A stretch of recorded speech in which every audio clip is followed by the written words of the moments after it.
வாங்க மக்களே, இன்னைக்கு வீடியோவில் நண்டுகோபாலுக்கு லஞ்ச் பாக்ஸ் பண்ணிடலாம். இன்னைக்கு நண்டுகோபால் வந்து சால்மன் ஃபிஷ் கேட்டேன், அதனால வந்து ஃபிஷ் ஃப்ரை வந்து வச்சிருக்கேன். அது கூடவே இன்னைக்கு தயிர் பச்சடியும் ஒரு பாயில்டு எக் வந்து வச்சிருக்கேன். இன்னைக்கு வந்து ஸ்பெஷல் பார்த்தீங்கன்னா சீரக சம்பால மட்டன் பிரியாணி வந்து பண்ணியிருக்கேன். நண்டுகோபால் கேர்ள் ஃப்ரெண்ட் வந்து சிக்கன் லாலிபப் கேட்டாங்க, அதனால வந்து சிக்கன் லாலிபப் வந்து கொடுத்துருக்கேன்.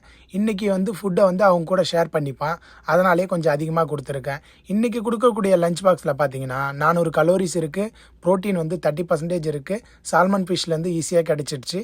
நம்மளுக்கு ஃபைபர் பார்த்தீங்கன்னா 5% இருக்கு, காப்ஸ் வந்து 10% இருக்கு. நம்ம சேனலை இப்பதான் நீங்க புதுசா பாக்குறீங்கன்னா தம்ஸ் அப் பண்ணி சப்ஸ்கிரைப் பண்ணி வச்சுக்கோங்க. அப்பதான் உங்க வீட்டில் இருக்கிற கிட்ஸுக்கு வந்து இது யூஸ்ஃபுல்லா இருக்கும், நண்டுகோபாலுக்கு சப்போர்ட் பண்ண மாதிரியும் இருக்கும்.